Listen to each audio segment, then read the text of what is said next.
नः प्रचोदयात्।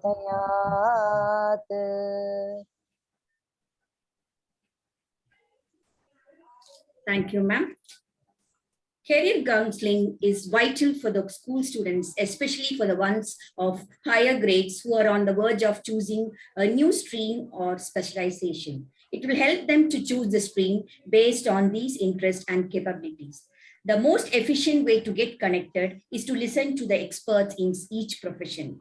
Dear parents and students, today we have three best qualified experts to speak to you about why armed forces and how to join armed forces. It's a great privilege to welcome our distinguished panelists, speakers, Shri Pankaj Narayanji, Shri Pranav Subramaniamji, and Shri Jayamurganji, to handhold the students in their career guidance journey. Dear all, it's an honor to introduce our speakers on this occasion. May I read their profiles for your information? Here we have Shri Pankaj Narayanji, soldier leader. He has completed training at Indian Military Academy, Dehradun, and was commissioned into the Armored Corps in December 2000. He has served on the Western Front during Operation Parakram on the international boundary. Served in counter-terrorist operation in Jammu and Kashmir and Assam for over 10 years. Served in Assam and Arunachal Pradesh on the LAC, line of actual control on the watershed. He was posted to Rajouri, Jammu and Kashmir, and commanded a unit with an operation role in Bhutan. He has done MSc in military psychology, postgraduate diploma in guidance and counseling, and diploma in disaster management. Also is qualified in psychological assessment of OLQs, officer-like qualities. He has practiced Islam, having commanded a Muslim squadron, and considers the Bhagavad Gita the user manual of life. He is deployed at a higher altitude area. Now we will move on to the second speaker for this webinar. We have Shri Pranav Subramanian, soldier leader. He is an alumni of DAV Group of Schools. He joined DAV in LKG batch of 1999, passed out with 2012 batch. He cleared the UPSC examination, NDA NA 2012, with an air of 18 in the combined tri-service merit list. All India ranked second in Naval Academy, AR4 Navy, and stood first in Kerala, Tamil Nadu region.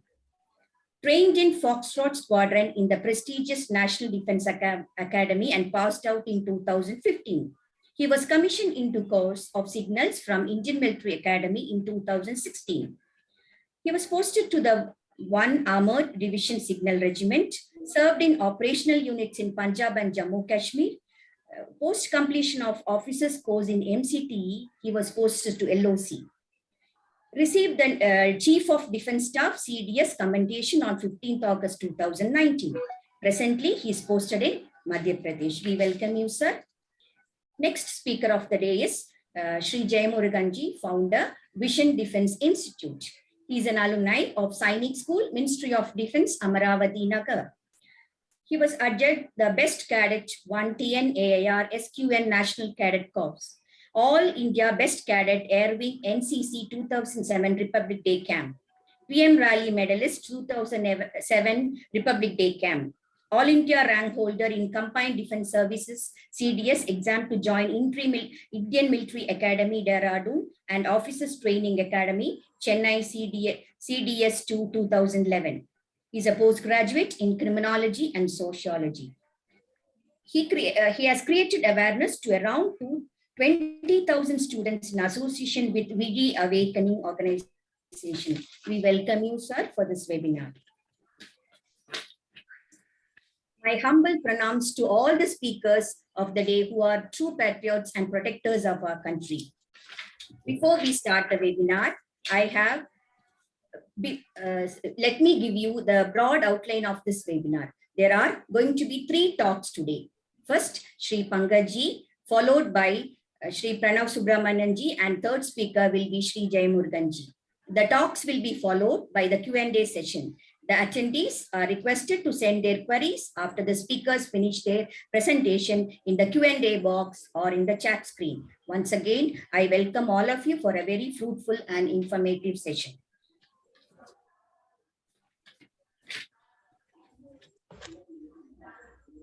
Thank you, Usha ma'am. Request Shri Pankaji to start this presentation. Welcome you, sir.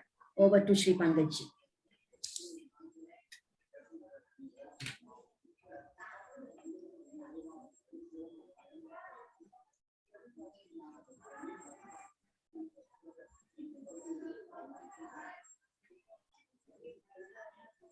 Sir, you're muted. Request you to unmute yourself. Thank you. Ma'am, how do you hear me now? It's very Loud and clear, clear, sir. sir. Very clear. Loud and clear, sir. So, namaste and namaste to all the esteemed panelists, to the faculty members of DAV, and all the budding generals and entrepreneurs of tomorrow and the future of the country. So, firstly, I would like to start by thanking you for giving us this opportunity to share this podium with you all, ma'am. Especially to the panelists, co-panelists over here, and I wish to also convey the best wishes for a scintillating and a wonderful 2022. So the topic is the Indian Armed Forces, the why and the how guide. So firstly, I would like to say that there are 5 important questions which you need to know whenever you got to take a call on anything. It is why, how, what, where, and when. So we'll start with the why, and I'll finish with the how. Some part of the how, but I'll focus on the why. So the question is, why should I aspire to join the armed forces? I purposely did not say why should I join the armed forces, because every year about 10 lakh aspirants write the CDS or the UPSC exam. About 10,000 clear the written exam. Out of that, in a year, approximately at the max, 1,000 officers pass out. 1,000 officers passing out means 502 batches. So out of the 10 lakh, it comes down to 500. So it is about It is about putting in that effort right from the beginning. So one should have an aspiration. So why should I aspire to join the armed forces? Now on the screen you can see that there is a tank, there is a ship, there is a jet firing a BrahMos missile. Then you see 2 flags somewhere in the space, and then you see cyber warfare. So what we are talking about over here is that warfare evolved over a period of time. The first dimension of warfare was land, where men fought with each other using pickaxes, shovels, later on moved to cavalry, infantry to cavalry, and later on to the machine gun sometime in the 1917 and during the First World War. That was first dimension. The second dimension was the naval dimension, ships. The third was the aerial dimension. The fourth, after Hiroshima and Nagasaki were bombed on 6th and 9th of August 45, respectively, came the space dimension, where the US and the USSR, they wanted to outdo each other in the space dimension, and Sputnik was launched, and claims were made to have captured the space. Later on came the cyber, where we went into the domain of hacking, counter hacking, ethical hacking. Basically, it was cyber warfare. Now, these 5 dimensions of warfare, in all of them, the targets were very clear and they were well defined. If some of you play chess, there is a vulnerable. You know what is there is something called a vulnerable point.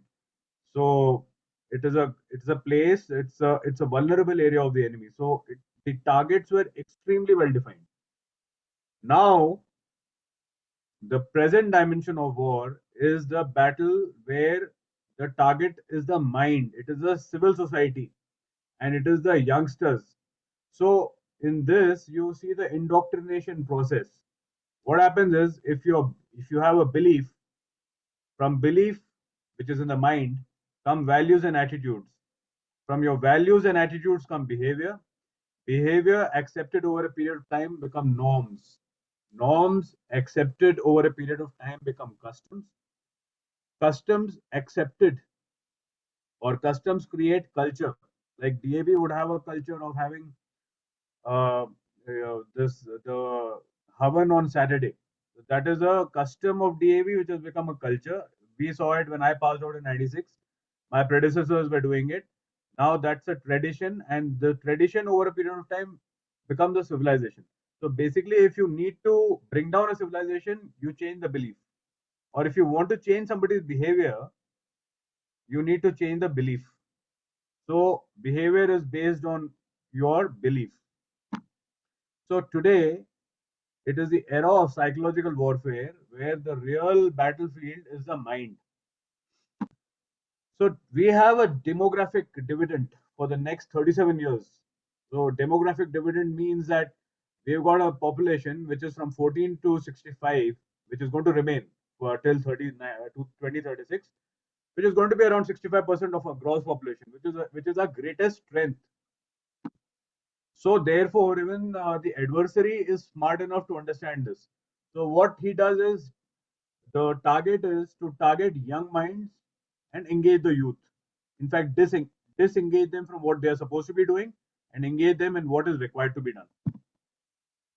So this happens through doctrination and propaganda. So if you see on the foil, you see some kind of propaganda activity which is happening.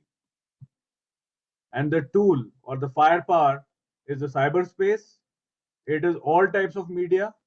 It is social media. It is not only, when we say social media, it is not just WhatsApp. Social media is also social. When you're talking to people, when you're communicating with people, basically the aim is to make you lose your self-belief and self-esteem and make you understand that whatever you have been believing in is not really important. For example, if somebody tries to tell me that DAV, whatever Havan you used to have on Saturday was a waste of time, we would know and we would be very convinced because we are at a position today because of the school. So we can very proudly say that the DAV culture made us who we are. So there's no question of shaking our belief. But what happens when you are in this phase of life when you do not know what you're supposed to be doing is that your belief is shaky. So that kind of propaganda activity is done basically to weaken your belief.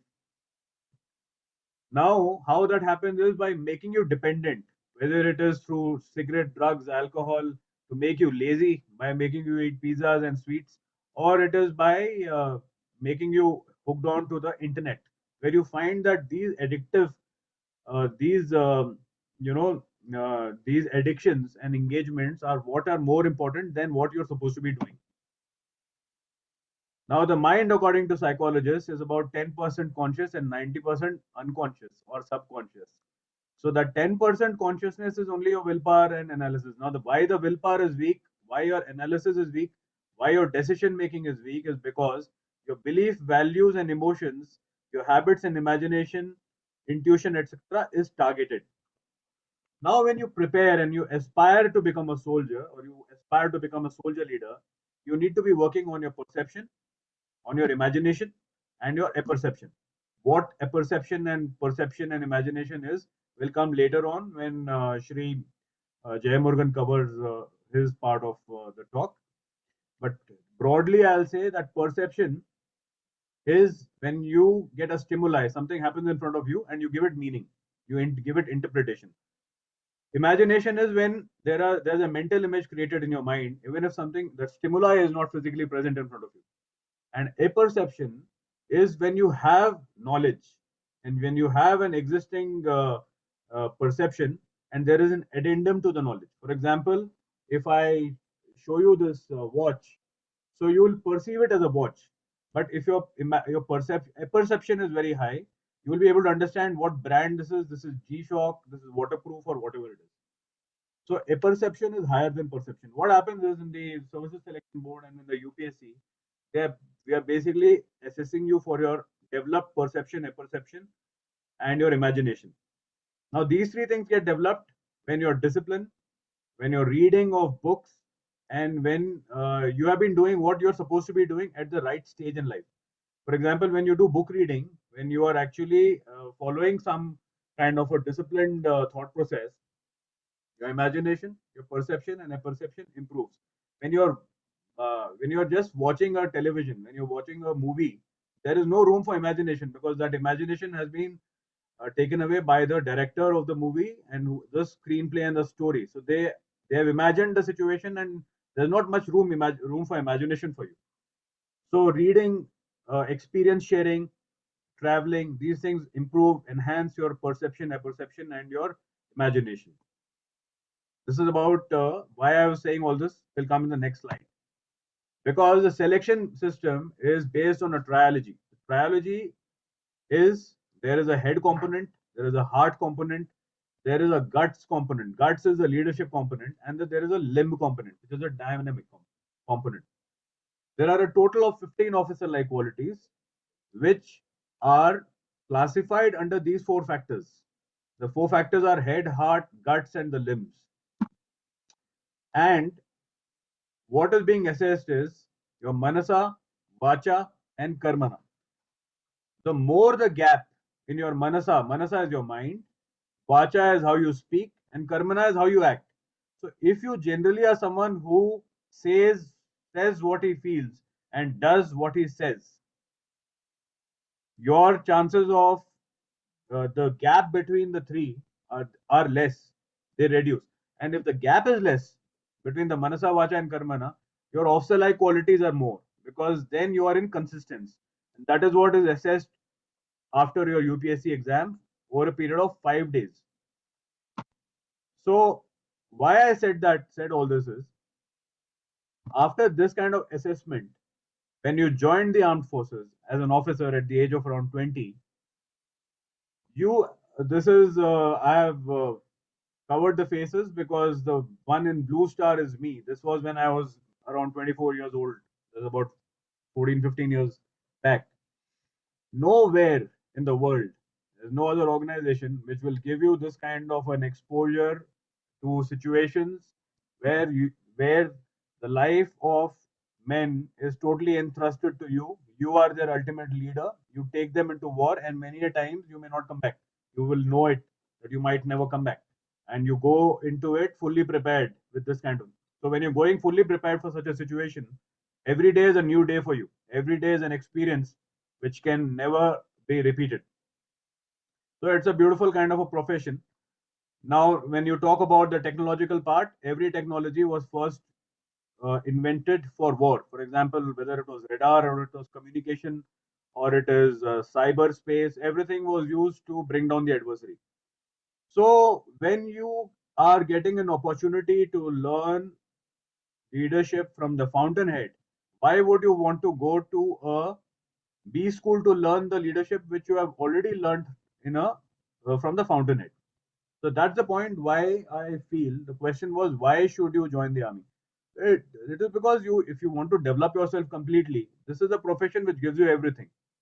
It gives you exposure to foreign countries. It gives you exposure to operations. It gives you are a leader right from the day you clear your SSB. You are trained to be a leader because that is what the armed forces all about. So now, even in case you do not uh, clear this exam, you do not clear UPSC, you do not clear SSB. Let's take a hypothetical situation. Still, you develop because right from the like I always wanted to join the army right from class 7. So officer-like qualities which you need to develop, the quality of the head, heart, guts, and limbs.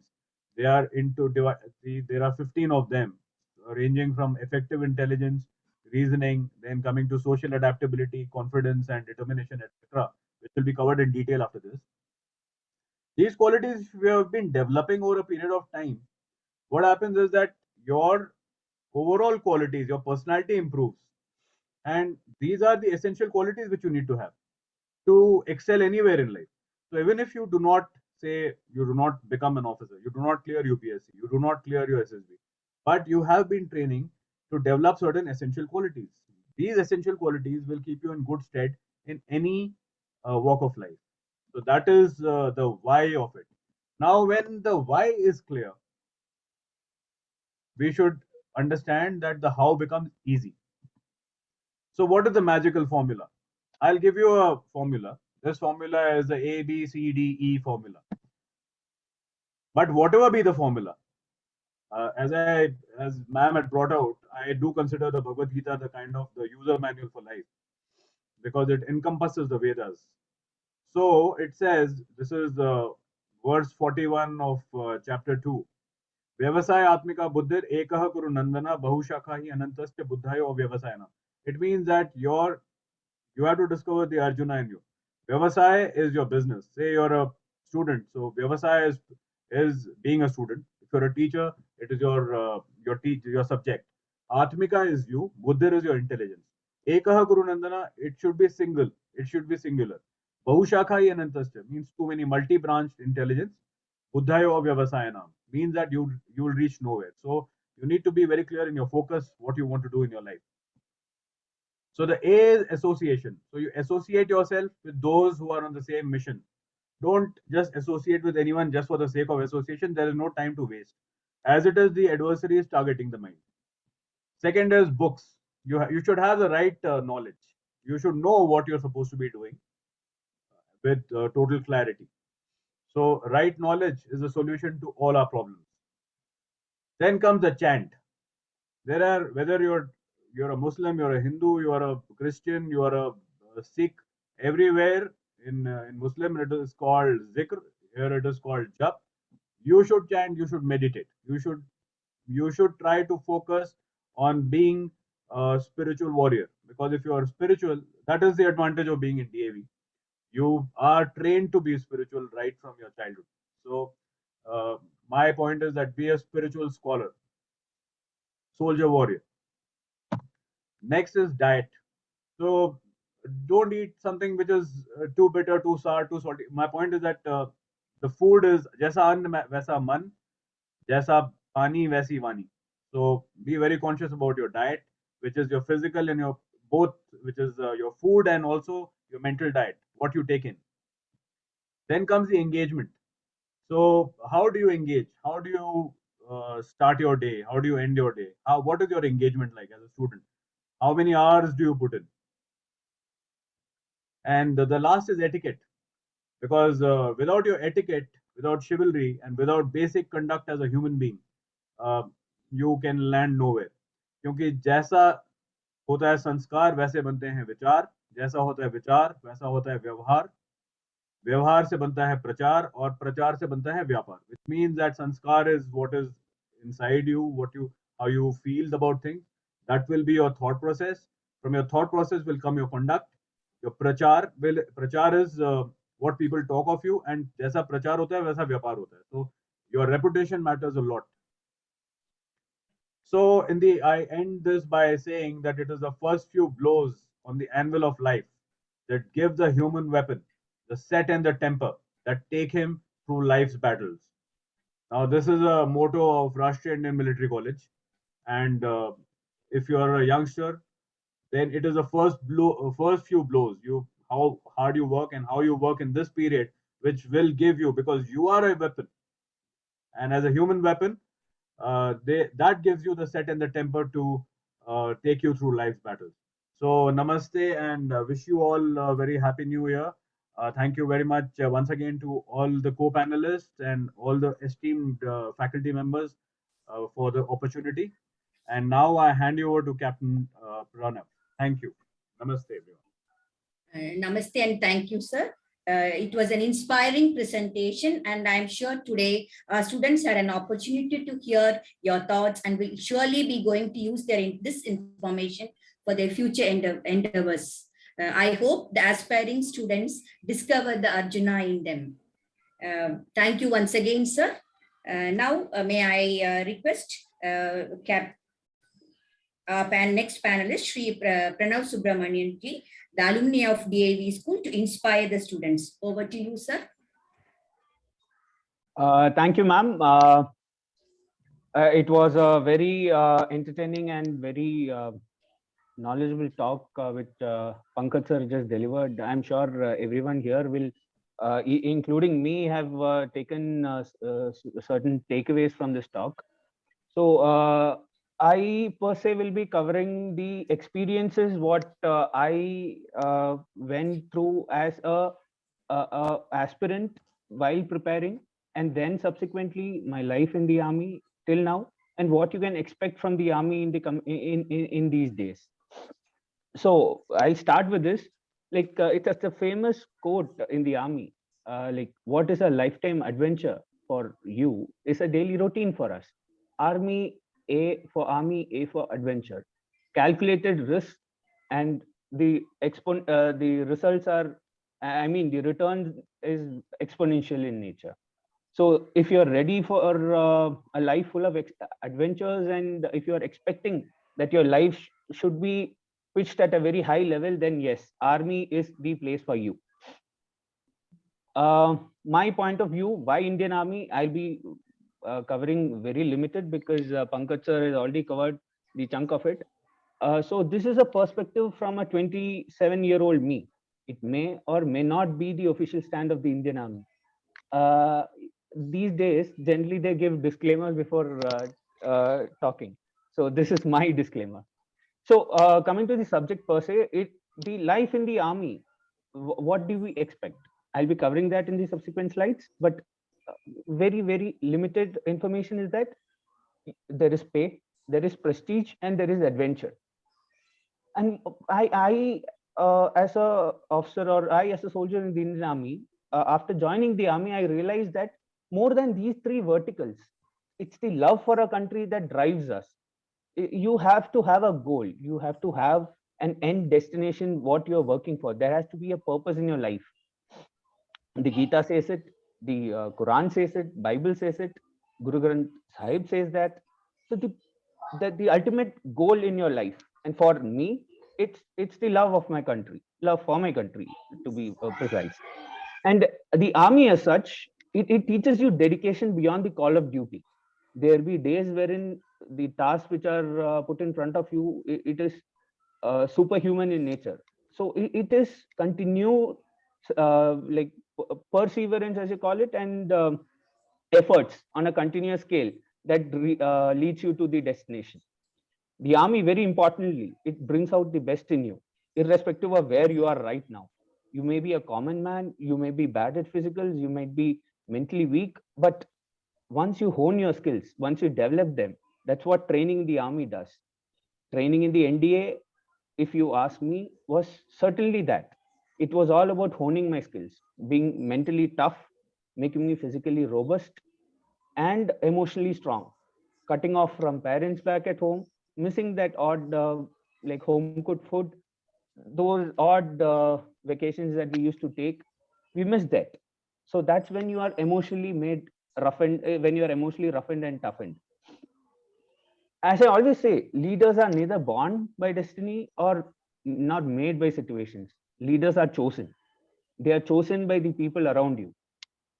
As Theodore Roosevelt, the 26th president of the United States, said, and I quote, "If there is not the war, you don't get the great general. If there is not the great occasion, you don't get a great statesman. If Lincoln had lived in times of peace, no one would have known him. Likewise, there's a leader in all of you. The situation is just waiting around the corner. You just have to find it, you have to put in your best, you have to work, and you have to strive for success." And to add, the best of our leadership capability will be brought out in the best possible organization where you can show it. And that is Indian Army. Moving on, my preparations, how did I prepare?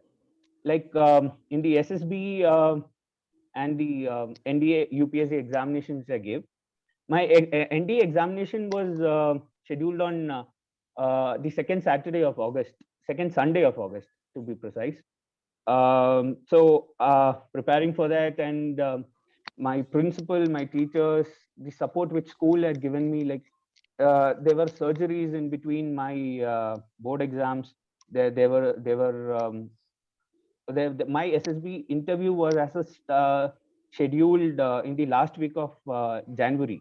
So I had to miss all my revision examinations, and there was no pre-boards which I gave. The support from my school, I'm still owing a lot to my school, which is why I'm here to share my experience so that at least 5 or 10 of you are motivated to pick up a profession which can guarantee you a life which nowhere in the country can as on date. So my SSB interview was scheduled in the last week of January. So I had to miss all my exams, and I made it through my SSB. To be honest, there is no preparations required. I didn't have a formal coaching. There were few family friends and relatives like Colonel retired Jayakumar and Captain Dwaraknath who actually initiated me into the process of SSB interviews, like what happens and what you can expect. They never told me what you should do and how you should be. So I was being very natural, and I enjoyed my 5 days of stay at Bhopal.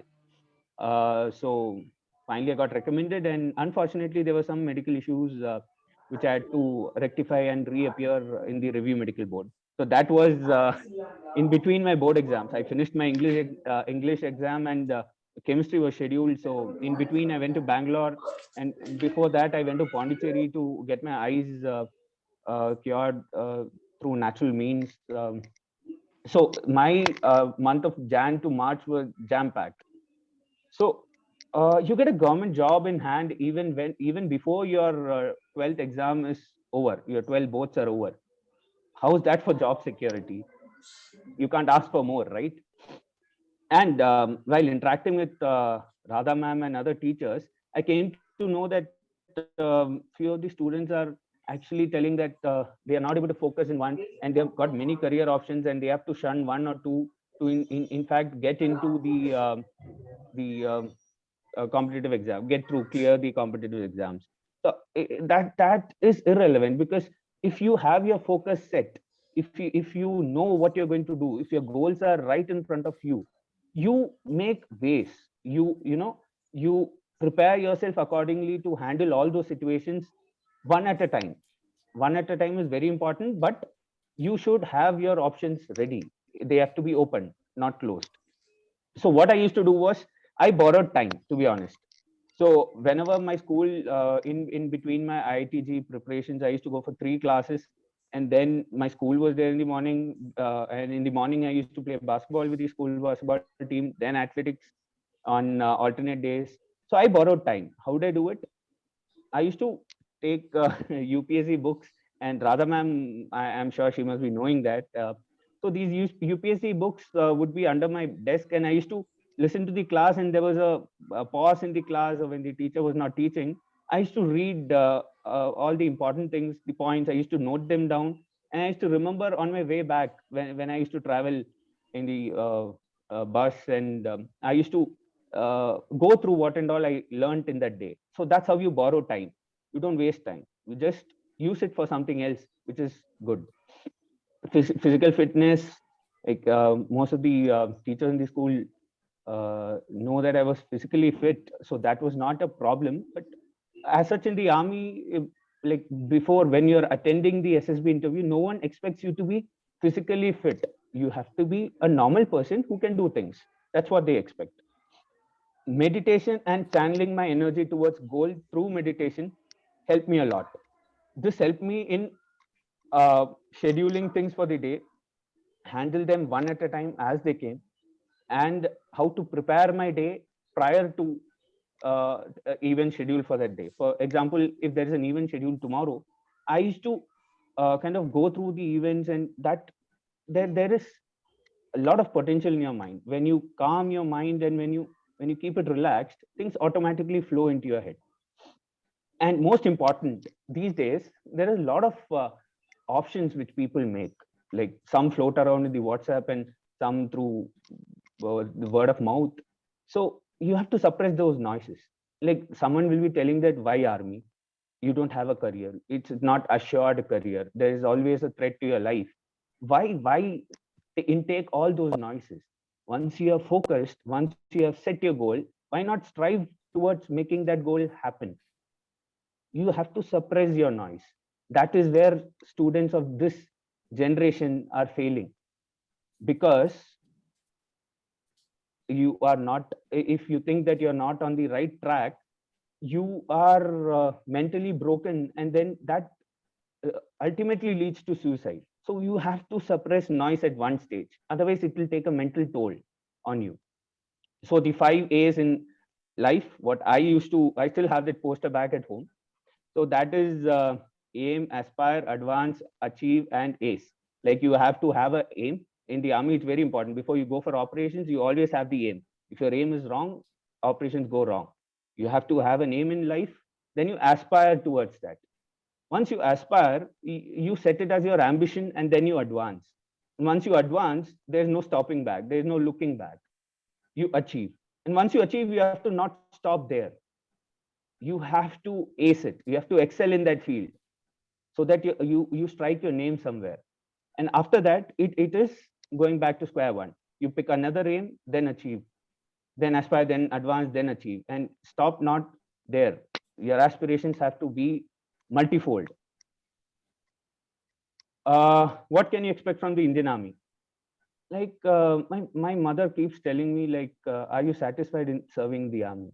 Like she knows that I'm loving this job. She knows that I'm putting my all in into this. She always tells me this, that if not this, then what? So I would like to mention that it was the kind of support that my parents gave me when I was going through rough times in my life. Those jam-packed months of January to April, that's unimaginable. So hats off to them. My gratitude to my parents, my teachers, all friends I knew. I'm still in touch with my school friends, and it's a good thing when I'm in isolation actually. So they always tell me, like, is the service worth it? So I would always say it is a selfless service that you're doing in the army. So stop expecting. That's what you're taught in the academies. That's what you're taught when you're a young leader in the army. The collective goal in itself is worth a few hundred sacrifices that we make every day. Everybody makes a sacrifice. To be honest, my parents made a sacrifice so that I'm here. They can see their child only once every 6 months, that too for a year, for a month. And in the army, adventure. Even if you back off, army will ensure that you get every bit of adventure. I'm sure Pankaj sir would agree to this, and Jai Murugan sir would also agree to this. Then what the army instills or imbibes qualities that the army imbibes in you for a future leader. Even if you quit after 10 years or 20 years or 30 years down the line, you will be a much refined man, a gentleman. So the qualities are as shown in the view file: confidence, competence, capability, class, and content. At the end of the day, we have to be satisfied. We have to be content with what we have got. And army teaches you that. Like earning 1.25 lakh a month won't take you anywhere. It is that respect, the salute that you get every day from your subordinates, and the salute that you give to your seniors every day, that makes you content. That you're doing something good for the country, and you believe in what you're doing. That's more important. Then comes the D's. It is discipline, dedication. The army makes you dauntless and decent at the same time, which makes you desirable in the long run. Then moving over, social status, the kind of respect your parents get, the kind of respect what we are getting while addressing our alma mater, the safety in our profession. Army is not, everybody dies. Come one day, everybody dies. It's not that army, it is not a safe profession. Everything is a safe profession. And I'm assuring you that the kind of men we have got, they'll ensure that whatever happens, nothing will go wrong with anybody in the group, and nobody is left behind. Then comes satisfaction, as I already mentioned. Self-esteem comes with confidence, and it will improve your skill matrix. As you have already heard, CDS late General Bipin Rawat, he always harped upon these things, improving the skill matrix. There's a void in the skill matrix as on date in the Indian Army. The generation, our generation, the young generation has to plug in that skill matrix.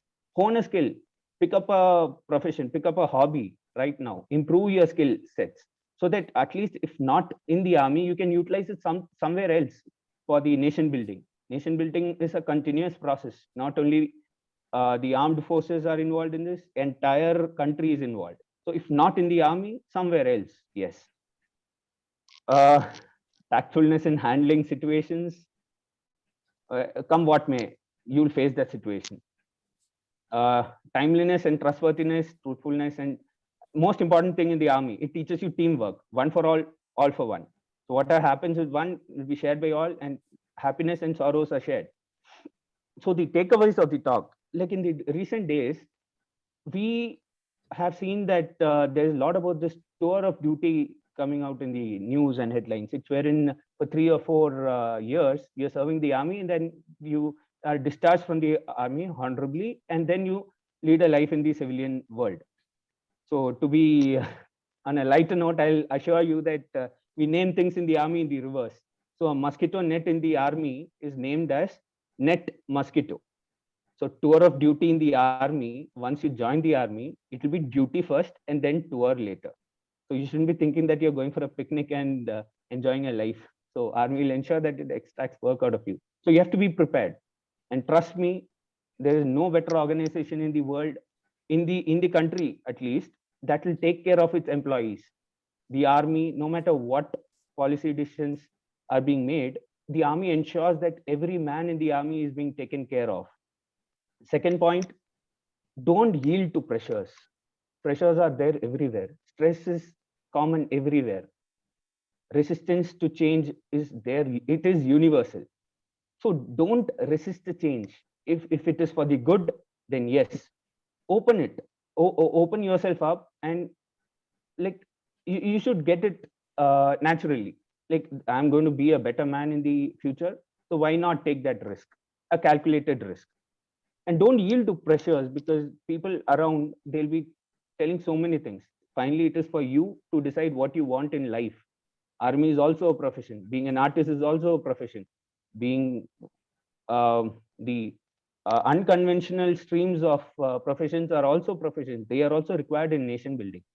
So we, as this generation, it is up to us to build the nation. At the end of the day, our nation is more important than all of us put together, because it is an idea. It is a collective idea which a nation represents. So that is more important than all our individual and personal goals. With this, I'll hand over to Jaimurugan sir. I hope my experiences in the army will motivate my fellow mates in the school to actually put a foot down and take a stand and at least try to get into the army. Namaste and thank you. Namaste, sir. Thank you, Pranavji. Clear explanation, informative presentation. Thank you, Pranavji, for sharing your experiences, your preparation you have done, the challenges you faced, and a brief talk regarding what Army has to offer. The key words which I noted were borrow time, suppress noise, and 5 A's.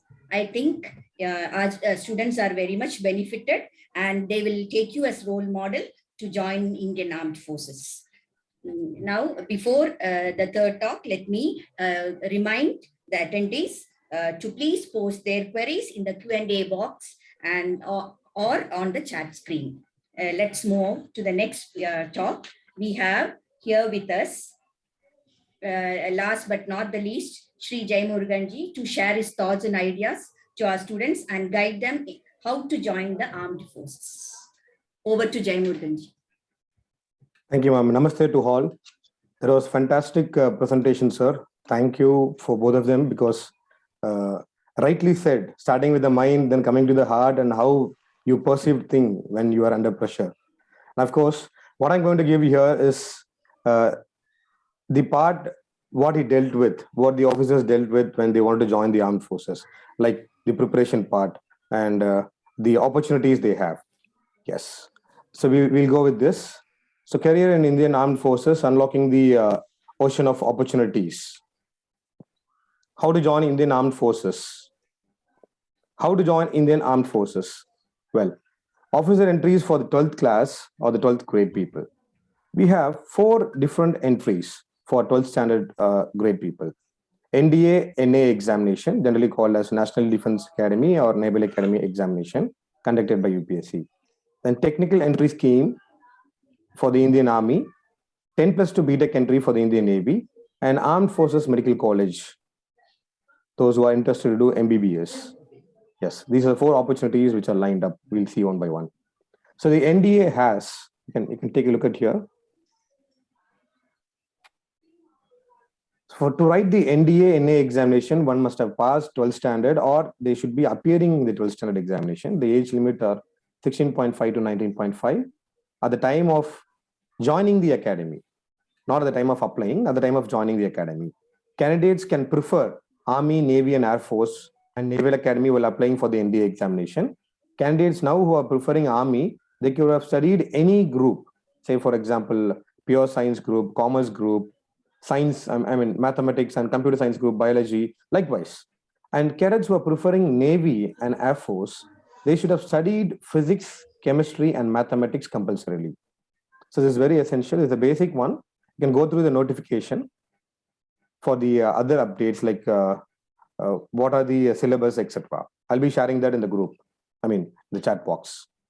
The second opportunity, the NDA has approximately 800 people selected for a year in 2 terms, term 1 and term 2, NDA 1 and NDA 2. We call this as NDA 1, which happens in the first part of the year, NDA 2 in the second part of the year.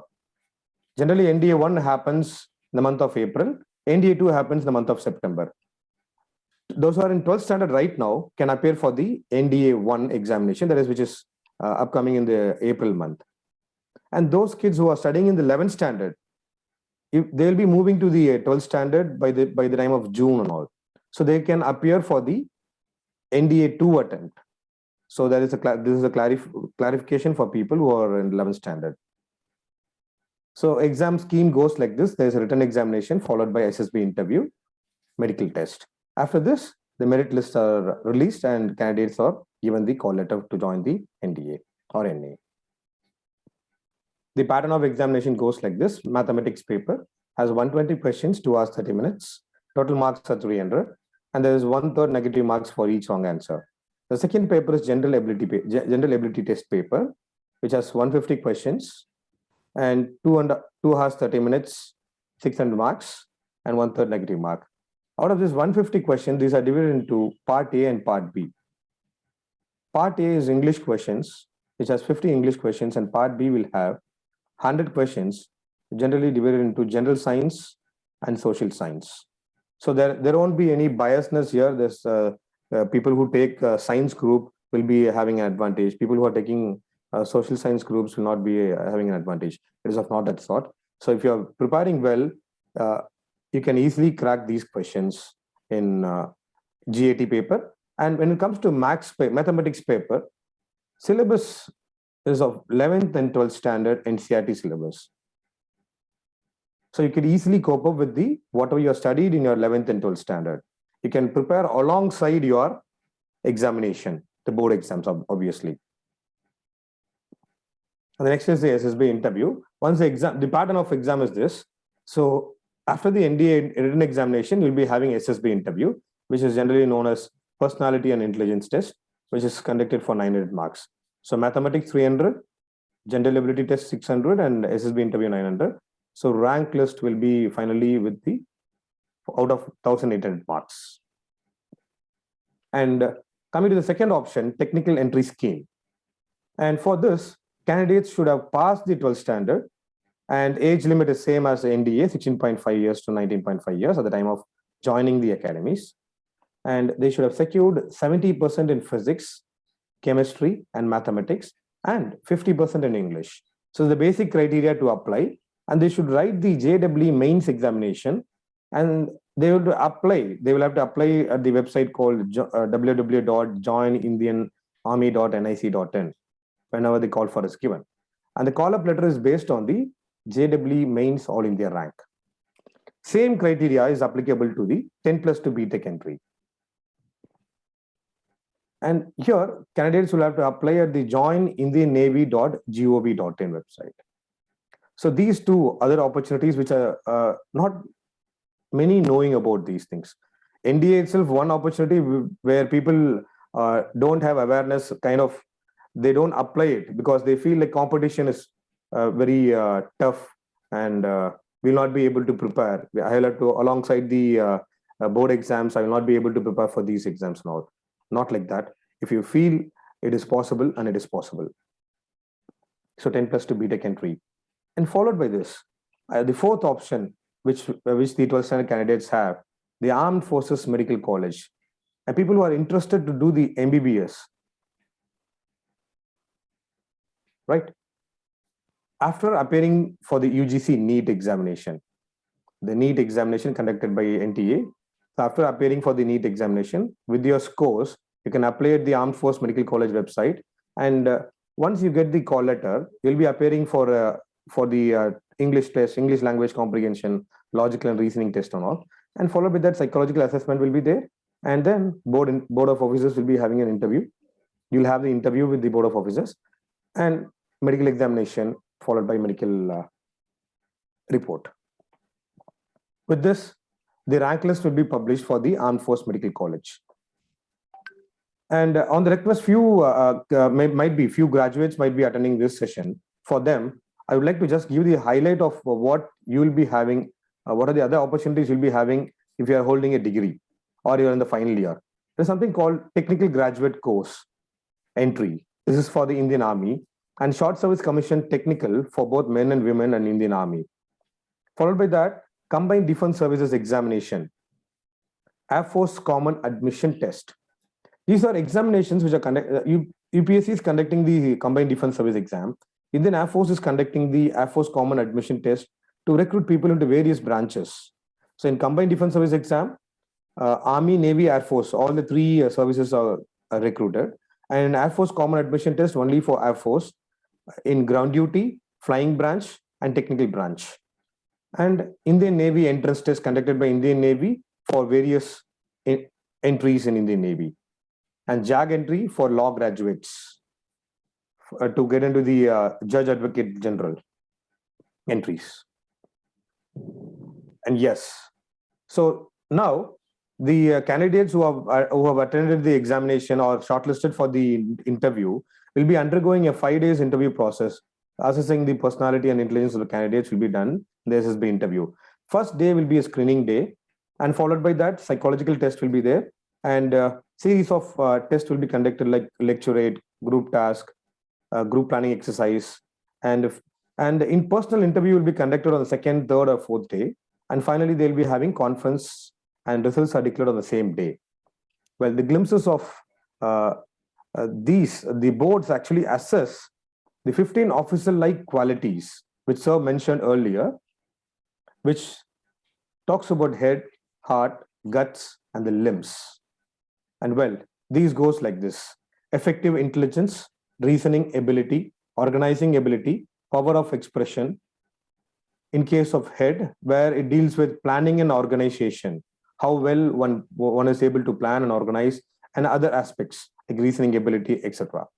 And factor 2 deals with heart, which is about social adjustment, where how adaptable one is in a social environment, how cooperative one is, what is the sense of responsibility one possesses. So these all deal with the heart part. And the guts part, where social effectiveness is checked upon, like how well one is taking initiative, what is the self-confidence, the speed of decision making, and the ability to influence a group, and the liveliness one possesses. So these are the factors which are covered under factor 3 under guts. And the fourth one is the limbs. It talks about the stamina one possesses, the courage you have, and the determination to carry out the task.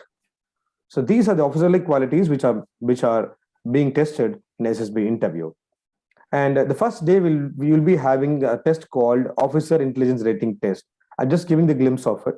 These are the topics which are conducted in the SSB interview. It is as simple as that. If you're able to prepare for half an hour a day, that's more than enough to cope up and get good scores in the OER test.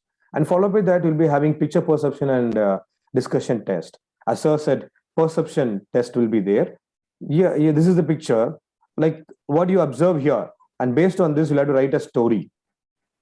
And that there it goes. And followed by that, you'll be having a discussion. And after the discussion, the stage 1 is getting over, and you'll be going to the stage 2.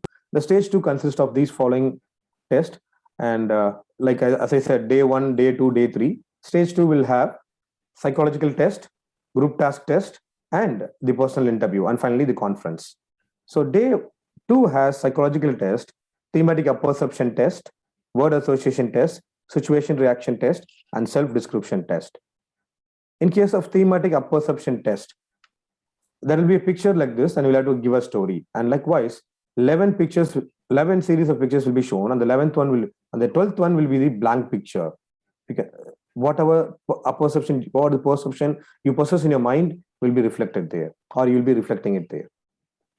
And word association test, 60 words will be screened with a timer of 15 seconds per word, and what you associate with it, or how well you think about it. For example, knife, kill, discipline. What comes to your mind will be able to reflect within 15 seconds there. And situation reaction test, a situation like this will be posted to you, and you'll have to write what you will be doing there. And it takes around 30 to 40 minutes to finish this. And there'll be 60 situations like this.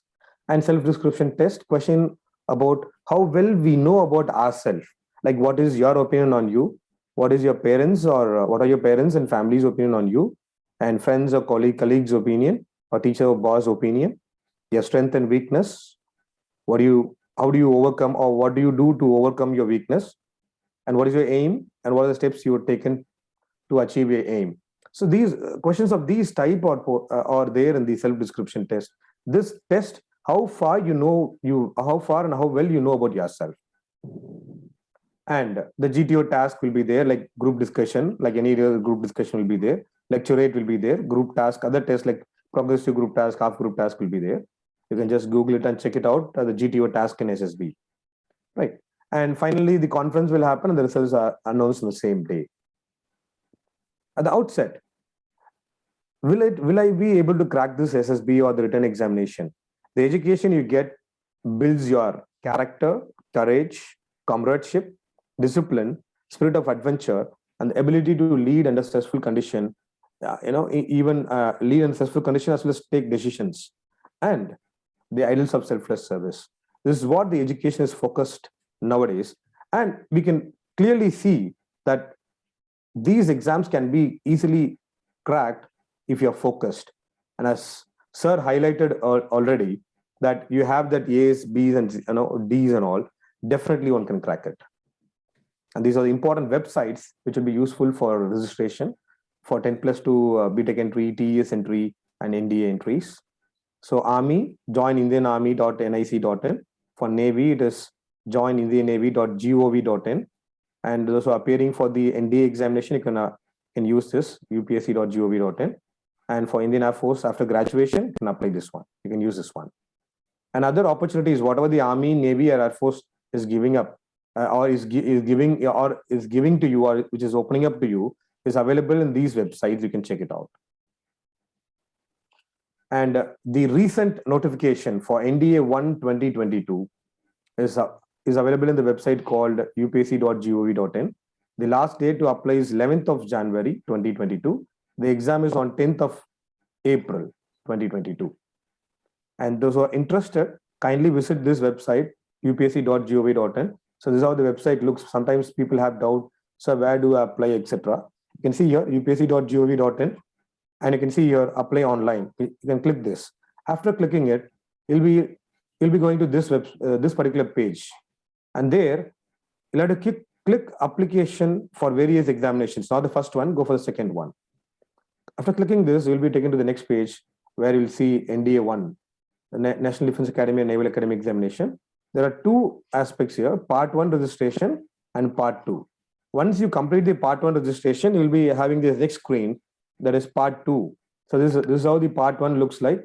After filling part 1, you can go to the part 2. So once you're completing the part 1, to go into the part 2, you'll have to fill these things. The registration ID will be given to you, and your date of birth, and the CAPTCHA you are filling it, and then submit it. It will be taken to the part 2. Yes. With this, the application for NDA is over. And if you ask me, like, what's the profession is all about, as Sir highlighted, and both of them have highlighted very clearly, where you'll see professional advancement. Anybody needs professional advancement, you'll see professional advancement there. job satisfaction, job security, economic stability, social status, quality of life, and the variety and adventure. So you take any other job in this world, and this profession where when you ask for something, you won't get it. You command it. You literally command it. I had interaction with one of the soldiers who were who said this. On that day, I was supposed to open the door, and instead of me, there was a Jawan who opted to open the door. When he opened the door, he had the bullets piercing his body.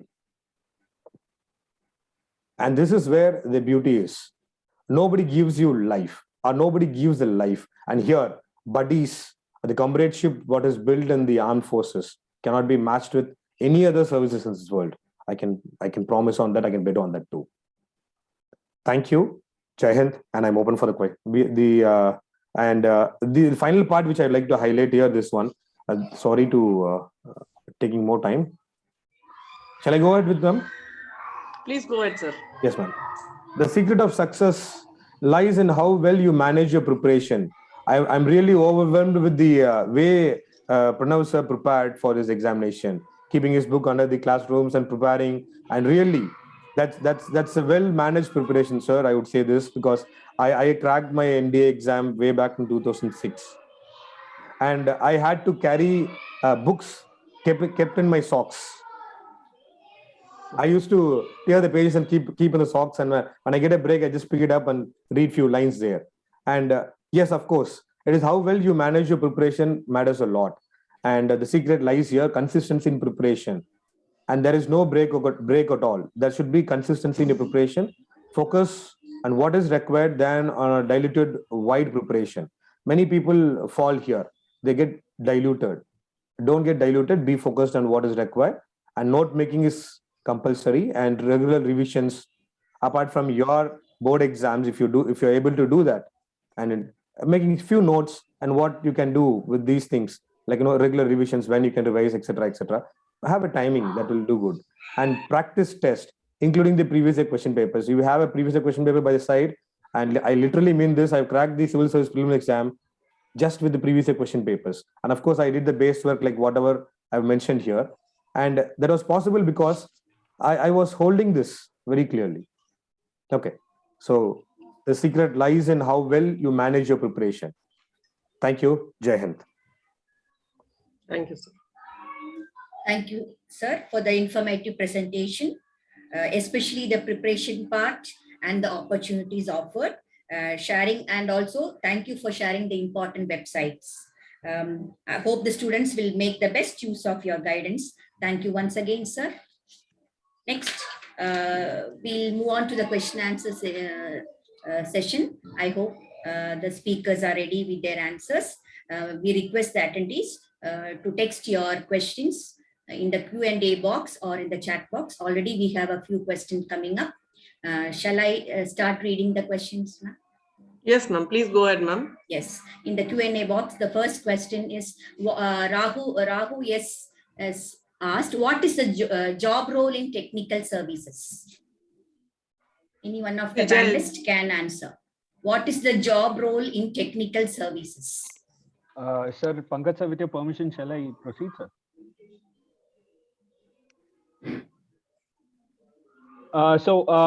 Being from a technical arm, so I can probably tell you that it's only technical. Like you have got equipments, you have got the best of the equipments that are coming in. Like our technical arms, like signals, chorus signals, engineers, EME, to a fair degree, the aviation, and all arms as such, armored, artillery, everything. Every arm is now moving to a paradigm shift. It is becoming more technical. All arms you'll find in the army are becoming more technical. So you will be expected to understand the equipment. You'll be able to. You'll be expected to know the equipment in and out. It, like, for example, if you take chorus signals, then radio sets, you should know in and out of that radio set, what it does, how it does, and in different conditions, how it will perform. So it's basically signals deals with the telecommunication part. Engineers are like building and roads, bridges, combat engineers. The other arm is MES also, wherein that is totally civil oriented. Then comes your EME, wherein you will be repairing and servicing the equipments and maintaining them. So technical role as such involves like what you do. If you're a software engineer, you do the software part. If you're a civil engineer, you make the you are abreast with all the technologies that are coming up regarding making houses these days. So according to the arms, the role is well defined. So it is generally technical in nature. Like everybody has to go to war. Come war, everybody has to go. There's no say that infantry will only go. Everybody. A war is like it's a cogwheel wherein all other gears have to fit into the place for the entire nation to go to war. So everybody will go to war, and technical is like you should know everything is technical these days. Only thing is that signals have got their own role, engineers their own role, EME their own role. That's it. Thank you, Pranavji. The next question by Akshaya R. What is the cutoff for general category in NEET for studying at Armed Force Medical College? What is the cutoff for the general category?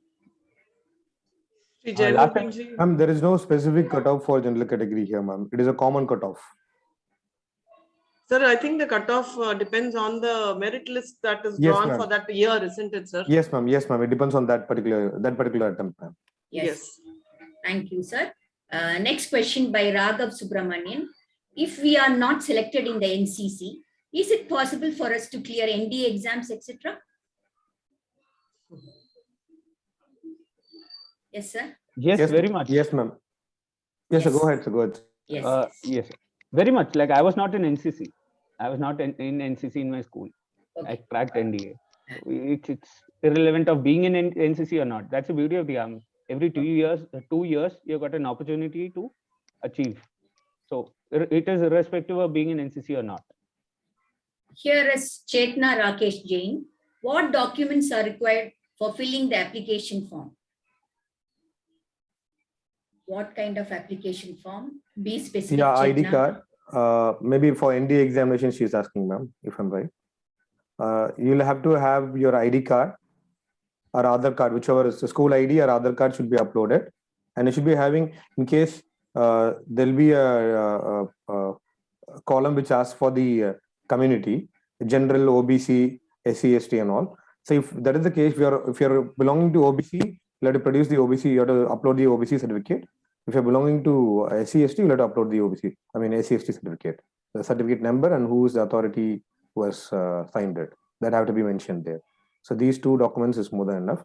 And you should have your passport size photo, which is cropped and which should be of 20 KB to 300 KB, and your signature too. So these two aspects will be uploaded in the final one while you're doing the part 2 registration. Thank you, sir. Next, we have Inian Jain TM. His question is whether a student of class 11 can attend ND exam. No, cadets in the 11th standard should not apply for the exam. They've clearly mentioned in the notification that 11th standard students should not write the exam. And there are scenarios sometimes when 11th standard cadets write the exam and they skip the SSB for the sake of not being, to not have any issues in that case. Otherwise, people in 11th standard should not write the examination. That's clearly mentioned in the notification itself. We have GSS Aishar here. What to prefer, Army, Air Force, Navy? Good question. Shri Pankaj ji would like to take it, sir. Yeah, okay. See, whenever I am in doubt, I generally refer back to the Gita. As I said, I take it as a user manual. So 4.13 of Bhagavad Gita, chapter 4.13 is the verse. It is Chaturvarnyam Mayashrishtam Gudavarga Vibhagesha. It means that you have got a psychophysical nature. You are not a Brahman, Kshatriya, Vaishya, Shudra by birth. It is actually your nature. So if your nature is to be a combatant, now you should look at armed forces. Otherwise, you are looking at armed forces and you are a warrior, you think you are a warrior, you have got that instinct in you to be a combatant, you want to fight a war, you have to have this consideration. Like when I was of in class 6th, 7th, or I mean, I had made a very clear choice that I want to be riding a tank sometime. That was in 7th. So, what determines this criterion is one has to understand that there are three arms: Army, Navy, and the Air Force. All three are combatants. All of them have got the same psychophysical nature to fight. Even for that matter, like Pranav was saying, it's very right. Services or non-services, or it is about technical services, they are combatant. They are as much, everybody is a soldier first. But one thing is there, the army is fighting a counter-terrorism operation and a conventional. We are also prepared for conventional operations. So that is our dual role. Apart from being providing aid to civil authority, which is to all three of us. The Navy is more on conventional operations, and the Air Force sometimes supports non-conventional operations, which are counter-terrorism in nature. So, as I had brought out earlier, there is dimensions of war. So, when you look at the dimensions of war, the world is headed more towards a unconventional battle space and more towards a sub-conventional war zone. So, that is a choice which one has to make. So today, if you're looking at counterterrorism and conventional operations, the army is most active. However, with the theaterization, which will come up at some point of time later on, all three will be amalgamated. But still, in counter-terrorism operations, it will be the army which is going to be the main. The role of the army is going to be immense. So that is just to give you a clue. Now, this is a decision you have to take based on other factors: how much you like the sea, how much you like the air, and if you are going to be an air warrior, would it be jets? Will it be helicopters? Now, army gives you again a flexibility. Once you join the army, again you can be an aviator. So, being a soldier, being from the army, I think I am more prone towards the army. Maybe somebody who's from the Air Force or the Navy would like to say that it is the army or the Navy or the Air Force. But the choice is based on these considerations: conventional or sub-conventional operation, and what you are joining the armed forces for. I hope I answered you. Thank you, sir. Next, we have a question from Gurudev Venkateshwaran. What are the books we should get prepared for NDA examination? Can you name some of the books in which helps us to study for the upcoming examination? I think Jayamurthy sir will Yes, ma'am. answer this question. Yes. There are a lot of materials available in the market, ma'am, like comprehensive material like NDA Pathfinder by Harian Publications and NDA preparation books by S. Chand and Disha Publications are available in the market. They can do with that. And if one is good with the subject knowledge, what he's studying in the school, like physics, chemistry, and biology or other subjects, if a science candidate is there, he's studying physics, chemistry, biology, and mathematics during his 12th standard. So if he practices the previous question papers, I think for science questions, he'll be able to do with that thing alone, ma'am. Like 9th and 10th books, science books are more than enough to crack the science questions. And one or two questions will be from the 11th and 12th standard in that case. And in case of social science, 11th and 12th, the NCERTs will do good for geography and history. Themes in Indian history, part 1, part 2, part 3 of NCERT books will be good. And for geography, part 1 in 11th standard and human geography in 12th standard will do good, ma'am. Thank you, sir. The next question is from DAV Girls Senior Secondary School, Gopalapuram. Sir, how much percentage is required in the NEET exam to get into Army Medical College? Scores around 612. Yes, ma'am. 612, yes. 612 plus, ma'am. That's the last cutoff. Yes, thank you, sir. DS Ritika Shekhar, here her question is, how much % should I score in 10th and 12th to join the Indian Air Force? Indian Air Force. As much as possible, because in your SSB, this will actually help you out to have that edge. So if you are scoring more, that means that you've got a better aptitude. So try to score as much as possible.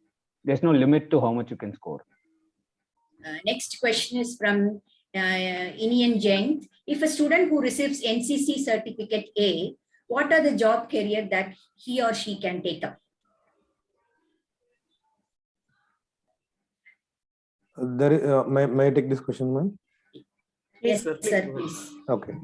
There is no very specific, something about NCCA certificate. Only if they after the completion of NCCC certificate, once one gets the C certificate, they'll have opportunities to join the armed forces. Like NCC special entry is there.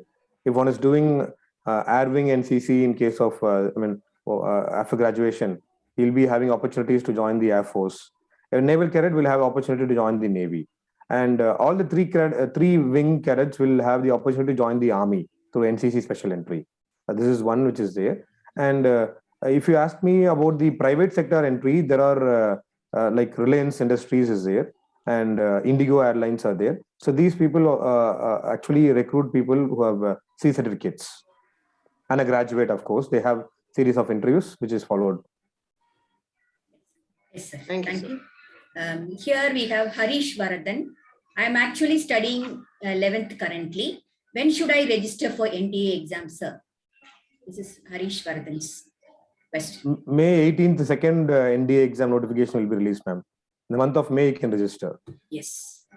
Sir, have- I would like to add on to that. Yes, sir. Like in my personal case, I wrote the exam in 12th August. So if you have that, you have additional chances at cracking NDA. Like it is from 16 to 19 and a half. So 17, somewhere around that. So if the requirement is that you have to pass your 12th exam. So even if you don't have your 12th certificate, degree certificate, still it's fine. You clear the exam, because if you're clearing UPSC exam, you'll clear NDA. So 55% is what they're looking at, 55 and above, 55% and above. Then after you join NDA, when you get the degree certificate, you can produce it to the registrar at NDA or the adjutant at NDA. So that's done with a copy to UPSC. So even if you apply in August, only thing is that you will have to cope up with whatever I had also faced, like the exams simultaneously you have to give, you have to go to SSB interview again, then you have to give your medicals. So if you are willing to sacrifice that, if you know that you're sure that you can handle both simultaneously, then yes, why not try? Next question. Thank you, sir. Next question is from an anonymous attendee.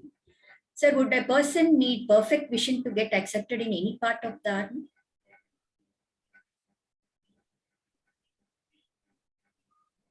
Shall I take this? Yes, sir. Yes, sir. Yes, Please, sir. please go ahead, sir. So since I had a 6/18 vision, so in the Navy, submariners technically can have 6/18, but when you join the Navy, you should have 6/9 minimum. Air Force, it is 6/6 totally. So in the Army, it is 6/30. So it is not eyesight specific, but if in Army, inside Army, if you are going to join the aviation, which is also an arm which is coming up, it is already established.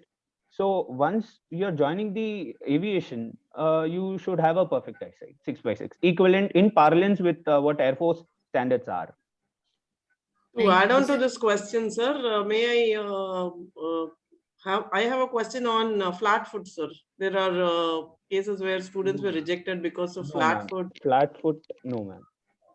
So is it correctable? Like, are there any? Yes, there I've seen people correcting it. Okay. But medically, I don't know if it is possible or not. But yes. So students need to take care of all this before they go in for the SSBs, correct, sir? Or Yes, their physical fitness, as in medical the also. genetic before kind of. There's something like chicken chested. I heard some students say they were rejected because of that. So are these ma'am. conditions correctable? Ma'am, professional medical specialist opinion is required on this, because like I can tell you what are the standards. It is there on joinindianarmy.nic.in. So in that, what are the standards required? Even eyesight, your body condition, everything is given there. Okay. But can it be corrected? That's beyond my competence at this stage to comment on, ma'am. Understand, sir. So Pankaj ji Pankaj ji, you wanted to add on to it? Sorry, your audio is not clear, sir. Can you hear me, man? Yes, sir. Yes. Yes, sir. I was saying that Again, it's muffled, sir. So audio is missing, sir. So you need to unmute, sir. can you hear me? Yes, sir. So there are two types of rejection. One is a rejection and one is a permanent rejection. So certain rejections are permanent in nature, like heart murmur, and so there are certain temporary rejections which get corrected. So once you appear for that particular test and you are given a temporary rejection, you still get a chance to appeal and come back. Okay. Understand, sir. Appeal. That's what Pranavji also mentioned when he Yes. went in for a medical appeal. Yes. ma'am. Yes. Thank you, Yes. sir. Thank you. Thank you. Here is a question from GSS Aishwar. Is current affairs needed for NDA? Yes, ma'am. It will it will help out a lot in SSB interview, first of all. And for Yes. NDA examination, around 10 questions are asked from the current affairs. And if if one is able to follow up current affairs, he'll be able to do good in SSB too. Yes. Thank you, sir. Next question again from anonymous attendee. What UG degree will be ideal choice to join the IAF? What UG degree will be ideal choice to join the IAF? Maybe aeronautical engineering. May I take this question, sir? Please, sir. Yes. One have to have physics, chemistry, and mathematics compulsorily during their 12th standard. It's compulsory to join the IAF. And graduation, for that matter, if he is willing to join the technical entry scheme or the technical branch, he or she must have studied engineering.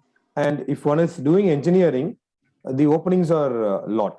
Say, for example, if one has completed ECE, he can compete for the technical branch, ground duty. Like ground duty is open. Any graduation is accepted there. And likewise, flying is also. Any graduation with science at 10+2 level. That will do good actually. So engineering has more scope than the science degrees and the arts degrees. Thank you, sir. Next, again, one more question from GSS Aishwar. How many times I can appear for NDA? Till 19.5 years age group now. Yes, sir. There is no bar in attempts, but the age limit matters there. Usha ma'am, it looks like we have covered almost all questions. Is there any other question which we need to definitely take? Like there is, are there any scope for women in combat force? That is a different question. Yeah, that's a very important. Yes, that's indeed.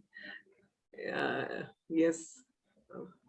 Request Pranavji or Pankajji to take up this question. Women in combat. Could you repeat the question? Are there any scope for women in combat force? Presently, women do not have a role in combat, but in times to come, as things evolve and women are also getting in, will ultimately come into NDA, IMA, and all these places and get permanent commission. So they will have, they may have a role to come into combat, but at present, there is no combat role. Thank you, sir. But the issue is that women who are in the army, they are actually combatants. It's not that they are not in a combat role. If they are in signals, they are in any of the, every soldier is a combatant. But I'm talking specifically about the arms, like armored infantry and para special forces. Presently, we do not have an intake of women. But those who are not in these arms, they are also combatants. So when the time comes, they also will go into combat. Sir, with your permission, shall I add on? In the army, like we want, as I said, you should have that initiative, the initiative to volunteer for combat.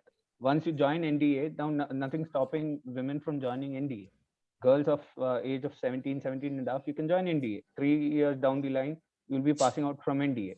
Then you'll join IMA or OTA, that is policy changes. Policy decisions, we'll leave it to the competent authorities. So once you pass out of the commissioning academies, pre-commissioning training academies, then once you're in your units, you should volunteer. You should actually say that if you're fit for combat, yes, we should go, like we are willing to do things. So it must come from within you. So once it comes from within you, then the environment probably will debate on that, and the same debates which are going on right now, that will also take place. And yes, women will also, as they have joined the NDA, they will also come into combat. I think we have answered, they've answered all the questions. So thank you, our distinguished panelists, for patiently answering the questions raised by our attendees. It was really an engaging and informative session. We are grateful to all of you. Dear all, we have come to the end of this informative session. In ordinary life, we hardly realize that we receive a great deal more than what we give, and that it is only with gratitude that life becomes rich. May I request our principal, ma'am, Radha Subramaniam, to render the vote of thanks. Ma'am. Namaste. Namaste, ma'am. Thank you, Usha, ma'am. जब घायल हुआ हिमालय खतरे में पड़ी आजादी, जब घायल हुआ हिमालय खतरे में पड़ी आजादी, जब तक थी सांस लड़े वो फिर अपनी लाश बिछा दी, जो शहीद हुए हैं उनकी जरा याद करो कुर्बानी. These lyrics of a very famous song by Srimati Lata Mangeshkar ji will always trigger patriotism in all of us. Today's webinar too had the same effect on us. Gratitude makes sense of our past, brings sense for today, and creates a vision for tomorrow. I express my heartfelt gratitude to Sri Pankaj Narayan ji for having taken out time of his busy schedule to motivate students to take up a career in armed forces. Your presentation and talk, especially about Manasa, Vacha, and Karma, and about discovering the warrior in you, was inspirational, sir. Thank you very much. I extend my heartfelt gratitude to Sri Pranav ji. Truly said, sir, leaders are neither born by destiny nor made by situation. Leaders are chosen. Yes, we do as teachers still remember your preparation, the dedication and the hard work with which you prepared for the UPSC exams. It was inspirational for us also, sir. Even now, we do share these with our students. Your insights and inputs were very useful, will be very useful to young people aspiring to be a soldier leader. Thank you so much, sir. Last but not the least, I would like to express heartfelt gratitude to Sri Jayamurugan ji for the precise input about the various examinations, the components of the assessments students need to keep in mind while preparing for the entry into the armed forces. Thank you, sir. Before I close, I would like to announce the next session. Next career guidance webinar will be about career in visual arts, including sculpting, painting, and drawing. This is scheduled for 15th of January 2022. I once again thank one and all who made this wonderful session possible. Thank you very much. Jai Hind. Thank you, ma'am. We at DAV assure you that everything we initiate and organize is for the betterment of our students. Hope the parents and the students had good takeaways from this webinar. Namaste and thank you. Jai Hind. Thank you. Thank you. Thank you all the panelists. Thank you, ma'am, and Jai Hind. Yeah. Thank you, ma'am. Jai Hind, sir. Thank you, sir. Thank you, sir. Jain sir, Pankaj sir, thank you, sir.